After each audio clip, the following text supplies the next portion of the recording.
नमस्कार, Chhattisgarh round up देख रहे हैं आप और मैं हूं आपके साथ अवंतिका श्रीवास्तव। छत्तीसगढ़ की हर बड़ी खबर से आपको रूबरू कराएंगे और सबसे पहले रायपुर की बात करेंगे, जहां न्यूज 18 की खबर का बड़ा असर देखने को मिल रहा है। ओवरलोड स्कूली ऑटो पर कार्रवाई हुई है। 50 ऑटो चालकों पर एक कार्रवाई। कांकेर सड़क हादसे में 7 छात्रों की मौत हुई थी। उसके बाद न्यूज 18 ने इस बात को प्रमुखता से दिखाया था कि अभी भी जमीनी स्तर पर लापरवाही बरती जा रही है। इसके बाद फौरन यातायात पुलिस ने विशेष अभियान चलाया। विशेष चेकिंग अभियान के तहत तमाम ऑटो चालकों को हिदायत दी गई कि आगे इस तरह का काम न किया जाए। क्षमता से अधिक बच्चे बैठा के रखा था, जिसको देखते हुए एसएसपी महोदय के निर्देश पर ट्रैफिक पुलिस द्वारा इस पर कार्रवाई की जा रही है। स्कूली जो बच्चे हैं जिसमें आते जाते हैं ऑटो में, उनको चेक कर रहे हैं कि उसमें क्षमता से अधिक बच्चे तो नहीं बैठा के रखे हैं और कोई उसमें जो सुरक्षा के मानक होते हैं उनका पालन किया जा रहा है कि नहीं किया जा रहा है, ये चेक किया जा रहा है। आगे बढ़ते हैं। जांजगीर चांपा से बड़ी खबर है, जहां महिला पत्रकार इशिका शर्मा का शव मिला है। संदिग्ध हालत में घर में महिला पत्रकार का शव पाया गया। कई वेब चैनल्स के लिए ये पत्रकार एंकरिंग कर रही थी। एसपी विजय अग्रवाल घटनास्थल पर पहुंचे। कोतवाली थाने के सीताराम नगर की ये पूरी घटना है। रायपुर से फॉरेंसिक एक्सपर्ट की टीम भी पहुंची है। इस पूरे मामले की गंभीरता से जांच जारी है। देखिए, बच्ची की डेथ हुई है और जो डेथ है उसकी परिस्थितियां निश्चित रूप से संदेहास्पद है और एक बार पंचनामा और उसके बाद एफएसएल के एक्सपर्ट हैं, मौके का निरीक्षण कर लेंगे। पोस्टमार्टम भी कराएंगे डॉक्टर की टीम से और उसमें जो भी रिपोर्ट आती है उसके आधार पर पुलिस आगे कार्रवाई करेगी और जल्दी कार्रवाई करेगी। परिवार वालों ने कुछ बताया? परिवार वाले भी शोकाकुल है और उनके कथन लिए जा रहे हैं। जो भी तथ्य बयानों में और बाकी साक्ष्यों से आएंगे पुलिस उस पर कार्रवाई करेगी। और रायपुर से अगली बड़ी खबर, आरआईटी कॉलेज के पास सड़क हादसा हुआ है। कैप्सूल वाहन और यूटिलिटी वाहन में टक्कर हुई है। यूटिलिटी वाहन में सवार एक शख्स की मौत हो चुकी है, जबकि दूसरा व्यक्ति बुरी तरह से घायल अवस्था में वाहन के अंदर ही फंसा रह गया। पुलिस की टीम मौके पर पहुंची। मंदिर हसौद इलाके की ये पूरी घटना है।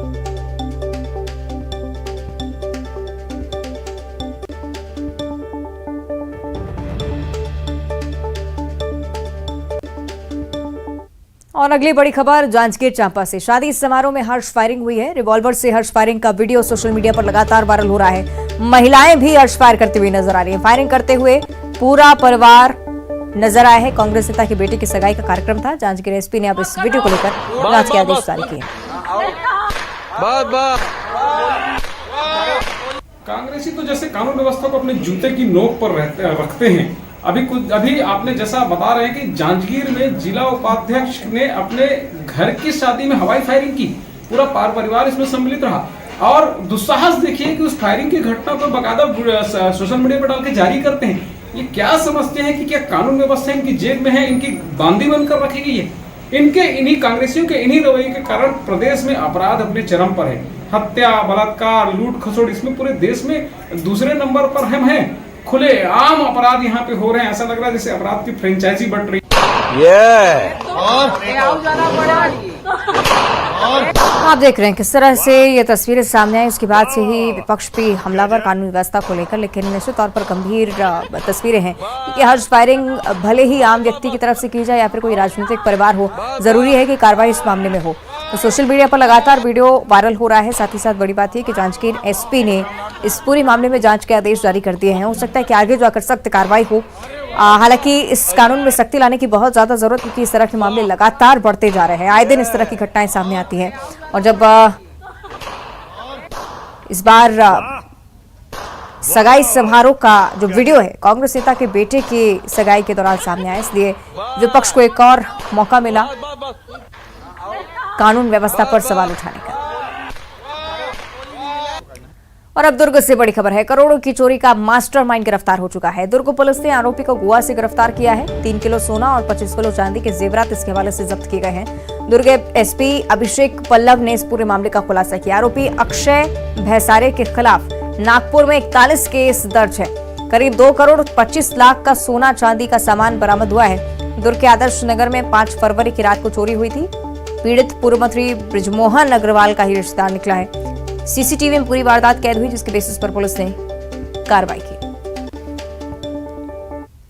और सुकमा जिले में नक्सलियों के खिलाफ चल रहे ऑपरेशन को बड़ी सफलता मिली है। इसी कड़ी में 2 नक्सलियों ने आत्मसमर्पण कर दिया। दोनों नक्सली पिछले कई सालों से गातीरास इलाके में सक्रिय थे। सीआरपीएफ 2 बटालियन की मदद से दोनों नक्सलियों ने सरेंडर किया है। दोनों को प्रोत्साहन राशि दी गई है, साथ ही साथ पुनर्वास नीति का भी लाभ उन्हें दिया जाएगा।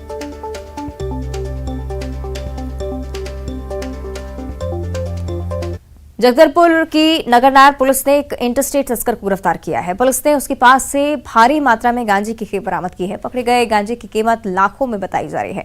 पुलिस के मुताबिक पकड़े गए चारों तस्करों का लंबे वक्त से नशे का नेटवर्क चल रहा है।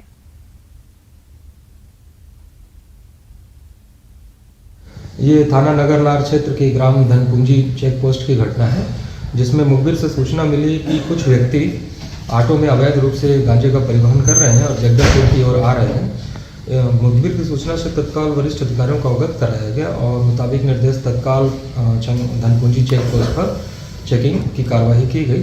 कुछ समय पश्चात एक ऑटो जो जगदलपुर की ओर आ रहा था, पुलिस को देख करके वापस मोड़कर भागने की फिराक में था, जिसे तत्काल दौड़ाकर पकड़ा गया। पूछताछ करने पर इसमें 4 व्यक्ति मिले, जिन्होंने अपना नाम अमित पटेल, रंजीत पटेल, जवाद अली, लवकुश, ये सभी इलाहाबाद क्षेत्र के रहने बताए। और इनके पास जो ऑटो मिला, इसको चेक करने पर इसमें एक चेम्बर बना हुआ था। जब उसको खोलकर चेक किया गया तो इसमें लगभग 35 किलो गांजा अवैध रूप से परिवहन करते इनको पाया गया। इनके विरुद्ध जो एनडीपीएस की कार्रवाई की गई है और इन्हें विधिवत गिरफ्तार करके माननीय न्यायालय पेश किया गया है। इधर बलरामपुर के कोटपाली गांव में ईंट भट्टे से पुलिस ने 3 लोगों के शव बरामद किए हैं। तीनों शव वहां काम करने वाले मजदूरों के बताए जा रहे हैं, जो कि भट्टे पर रात को आग जलाकर सो रहे थे। पुलिस अब इस पूरे मामले की तफ्तीश कर रही है। कोटपाली गांव में ईंट भट्टे के ऊपर एक साथ 3 लाश मिलने से क्षेत्र में सनसनी फैल गई। वहीं मामले की जानकारी लगते ही गांव में मातम फैल गया। मामले की जानकारी मिलते ही अतिरिक्त पुलिस अधीक्षक सुशील कुमार नायक दल बल के साथ मौके पर पहुंचे। वहीं मामले की जब तहकीकात शुरू की गई तो मामले में प्रथम दृष्टिया दम घुटने से इनकी मौत होने की बात सामने आ रही है। अतिरिक्त पुलिस अधीक्षक सुशील कुमार नायक ने मामले की जानकारी देते हुए बताया कि जब उन्होंने तहकीकात शुरू की तो तहकीकात में उन्हें यह पता चला कि कुल 4 व्यक्ति ईंट भट्टे के ऊपर सो रहे थे, जिसमें एक व्यक्ति को देर रात पसीना और गर्मी लगने की वजह से जब वह नीचे गिरा तो उसे इस बात की जानकारी लगी और इस बात को लेकर उसने गाँव वालों को इसकी सूचना दी। गाँव वाले जब तक मौके पर पहुंचते तब तक 3 लोगों की मौत हो चुकी थी। उन्होंने यह भी बताया कि कल ईंट भट्टे में आग लगाने के बाद ये सभी लोग खाना पीना खाकर एक साथ ईंट भट्टे के ऊपर सो रहे थे, जिसमें कुल 3 लोगों की मौके पर ही मौत हो गई है। पुलिस मामले की जानकारी जुटाने में जुटी हुई है। और वहीं इधर कवर्धा नगर पालिका परिषद टैक्स वसूली का अभियान चला रही है। 4 करोड़ से अधिक की राशि वसूल की जानी है, लेकिन टैक्स पेयर टैक्स जमा करने में गंभीरता नहीं दिखा रहे हैं। इन्हीं वजह से नगर पालिका अमला टीम बनाकर घर और दुकान में दस्तक दे रहा है। जहां कार्रवाई करते हुए दुकानों को सील किया जा रहा है, तो वहीं संपत्ति कर ना चुकाने वाले लोगों के घरों के नल कनेक्शन काटे जा रहे हैं। नगर पालिका के अंतर्गत विभिन्न प्रकार के जो टैक्स हैं उसके लिए करीब 4 करोड़ रुपए की वसूली की जानी है और अभी कल कार्रवाई चालू हुई है। वसूली का अभियान कल से चालू हुआ है, तो कल 28,81,000 रुपए की वसूली हुई थी। आज भी नगर पालिका के कर्मचारी और अधिकारी गए हुए हैं। इधर राजनांदगांव जिले के डोंगरगढ़ में नगरपालिका परिषद की कार्रवाई से हड़कंप मचा हुआ है। दरअसल जिले के डोंगरगढ़ नगरपालिका क्षेत्र में कर बकायेदार दुकानदारों को लगातार नोटिस भेजा गया, जिसके बाद भी कई दुकानदारों ने कर नहीं जमा करवाया। तो प्रशासन ने कार्रवाई करते हुए 2 दुकानों को सील किया। मुख्य नगरपालिका अधिकारी ने बताया कि निकाय क्षेत्र में कुल 4 करोड़ 28 लाख रुपए का टैक्स बकाया है, जिसमें से अभी तक 1 करोड़ 40 लाख रुपए की वसूली की जा चुकी है। निकाय क्षेत्र में जितनी भी दुकानें बकायादार हैं उनको पहले पूर्व सूचना दी गई थी, उसके बाद भी उनके द्वारा किराया जमा नहीं करने पर 2 दुकानों में गाड़ी पड़ाव में 2 दुकानों में सील करने की कार्रवाई की गई है। इसके अतिरिक्त निरंतर ये कार्रवाई चलते रहेगी और सबसे अपील और निवेदन है कि समय पर अपना कर जमा करके होने वाली परेशानी से बचें। मुख्यमंत्री गौरव शिक्षा सम्मान का आयोजन शहर के बलदेव प्रसाद मिश्र स्कूल में किया गया। इस सम्मान प्रदेश सरकार द्वारा नवाचारी शिक्षकों को अच्छी शिक्षा देने और शिक्षा के क्षेत्र में अच्छा काम करने के लिए 3 स्तरों पर दिया जाता है। जिले के 30 शिक्षकों को इस सम्मान से सम्मानित किया गया।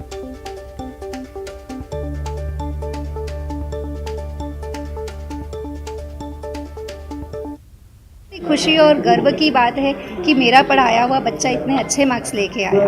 और अभी वर्तमान में मैं इससे पहले आत्मानंद स्कूल में प्रतिनियुक्ति में थी और स्कूल की शुरुआत थी। आत्मानंद स्कूल जस्ट शुरू हुआ था, ना तो वहाँ पे बिल्डिंग थी, कुछ भी नहीं। वहाँ पर हम टीचर्स के टीम ने मिलके उस स्कूल को अच्छे से संवारा, संभाला और फिर वहाँ से मैं प्रमोट होके आ गई हूँ अभी अर्जुनी खेसला में। वहाँ पर भी मेरा काम अनवरत जारी है और मुझे बहुत गर्व है कि मुझे इस सम्मान के लिए चुना गया। मुख्यमंत्री गौरव अलंकरण समारोह है। ये 5 सितंबर को जो परंपरागत रूप से शिक्षकों को राज्य सम्मान और राष्ट्रपति सम्मान दिया जाता है। राजनांदगांव में खस्ताहाल सड़कों के विरोध में बीजेपी ने पदयात्रा निकाली। सुरगे से हल्दी गांव तक सड़क की जर्जर हालत को लेकर 8 किलोमीटर की पदयात्रा निकाली गई। इस दौरान राज्य सरकार पर जमकर निशाना साधा गया। पदयात्रा में पूर्व सांसद अभिषेक सिंह समेत सैकड़ों बीजेपी कार्यकर्ता मौजूद रहे। ग्रामीण क्षेत्र के और हमारे शहरी क्षेत्र के तमाम कार्यकर्ता और छत्तीसगढ़ में वेतन विसंगति दूर करने की मांग को लेकर सहायक शिक्षकों का क्रमिक आंदोलन जारी है। अलग अलग दिन अलग अलग जिलों में शिक्षक प्रदर्शन कर रहे हैं।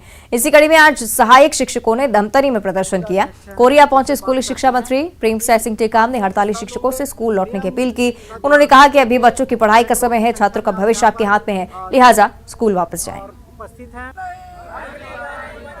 देखिए, शिक्षक जो हड़ताल में है वो पढ़ाई का समय है, परीक्षा का समय है। उनसे हम लोग तो यही आग्रह है कि वो अब अपनी पढ़ाई में लौटे वो लोग, क्योंकि बच्चे के भविष्य और उन्हीं की बदौलत आपके जो लगा हुआ उनके कर रहे हैं आप शिक्षक। हम लोग शिक्षकों की बच्चों की पढ़ाई की क्योंकि परीक्षा का समय है, समय इसका करने का नहीं है। उनसे बातचीत करके हम लोग कहेंगे जल्दी वापस लौटे। और दूसरी तरफ नेताओं की हत्या पर बीजेपी के सवाल पर प्रदेश कांग्रेस अध्यक्ष मोहन मरकाम का जवाब सामने आया है। उन्होंने कहा कि लोकतंत्र में विश्वास करने वालों को नक्सली टारगेट करते रहे हैं और बीजेपी हो या कांग्रेस, दोनों पार्टी के नेताओं और कार्यकर्ताओं पर हमले होते रहे। कांग्रेस के कई नेताओं की नक्सली ने हत्या कर दी है।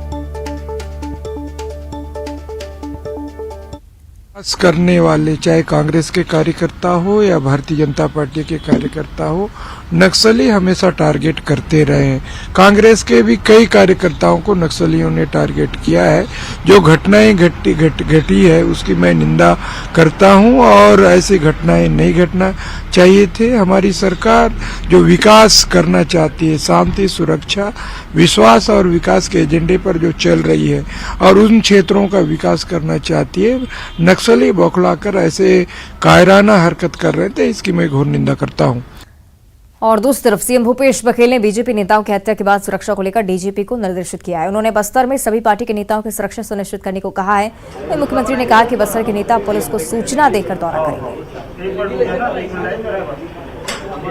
नक्सल है वो अब घर में घुस के व्यक्तिगत रूप से कहीं कहीं जाके हत्या कर रहे हैं। इसका मतलब ये है कि उसकी ताकत बहुत कमजोर हो चुकी है और अपनी उपस्थिति दर्ज करा रहे हैं। और मैंने अभी डीजी को निर्देश किया कि जितने भी सभी दलों की बैठक तत्काल सभी एसपी ले ले जो नक्सल प्रभावित जो जिले हैं और सभी राजनीतिक दलों की बैठक करके जो ऐसे समय में सुरक्षा को ध्यान रखना है, कहीं जा रहे हैं तो बता के जाएं। बिल्कुल गलत बात है। केदार कश्यप चुनाव हार गए हैं, गागड़ा जी चुनाव हार गए हैं, Z+ है, हमने कहीं कमी नहीं की।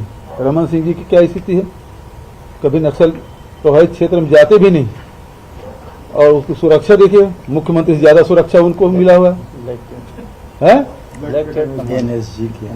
NSG का है, मुख्यमंत्री की नहीं है।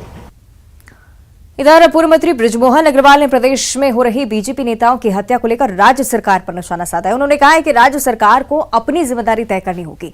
सीएम को अपनी जिम्मेदारियां दूसरों पर डालने की आदत सी बन गई है। केंद्र सरकार को क्या करना है वो केंद्र सरकार तय करेगी। कमेटियां बनी हुई हैं और मुख्यमंत्री जी कुछ भी बात करते हैं, केंद्र सरकार को क्या करना है वो केंद्र सरकार तय करेगी। जरा अपनी जिम्मेदारियों को पहले तय करें कि उनको क्या करना चाहिए। हर चीज दूसरों के ऊपर टालना, दूसरों के ऊपर डालना, ये इनका सगल बन गया। और इस बीच बिलासपुर से बड़ी खबर सामने आ रही है। केंद्रीय जेल में कैदी के संदिग्ध मौत का मामला सामने आया। सड़क पर मृतक का शव रखकर प्रदर्शन किया गया है। परिजनों और ग्रामीणों ने चक्का जाम किया। गनियारी के पास कोटा मुख्य मार्ग पर जाम लगाए रखा। सड़क पर शव रखकर अब ग्रामीण प्रदर्शन कर रहे हैं। पुलिस पर कैदी से मारपीट का गंभीर आरोप है। दोषियों के खिलाफ कार्रवाई की मांग को लेकर अब ये प्रदर्शन और ज्यादा उग्र होता जा रहा है। तो पहले भी ग्रामीण और परिजन कार्रवाई की मांग को लेकर यहां पर डटे हुए थे, सड़क जाम की थी, लेकिन अब शव रखकर प्रदर्शन कर रहे हैं। सहयोगी विनोद हमारे साथ ज्यादा जानकारी के लिए जुड़ रहे हैं। विनोद, लगातार ये खबरें आ रही हैं कि अब ये प्रदर्शन जो है उग्र रूप लेता जा रहा है, फिलहाल क्या जानकारी?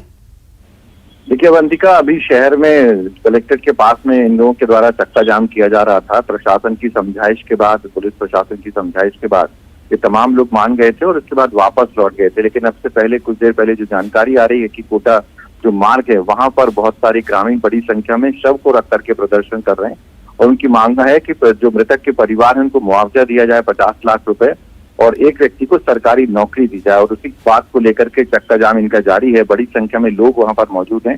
एसडीओपी और तहसीलदार जो मौके पर पहुंचे हुए हैं उन्हें समझाने का प्रयास कर रहे हैं। फिलहाल स्थिति जो है वो तनावपूर्ण बनी हुई है। ठीक है, शुक्रिया विनोद इस जानकारी के लिए।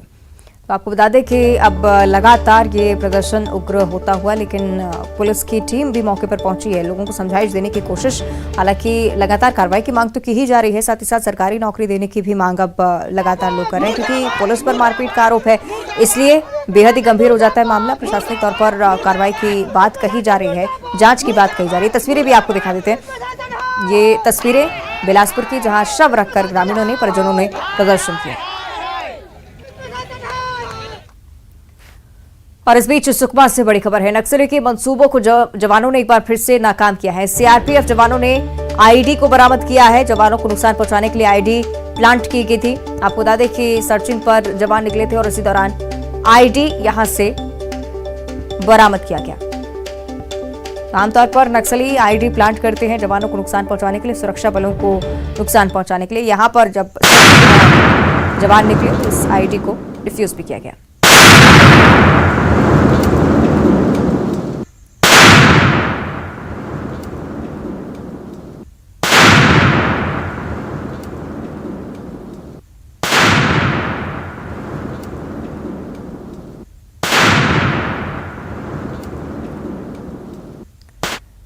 और बस्तर में चल रहे नाट्य पर्व उत्सव में देश भर से आए कलाकारों ने अपनी संस्कृति की छटा बिखार दी। आपको बता दें कि कलाकारों ने अपने अपने राज्य की संस्कृति की झलक तो दिखाई ही, साथ ही साथ बस्तर की सड़कों पर भी वो निकले।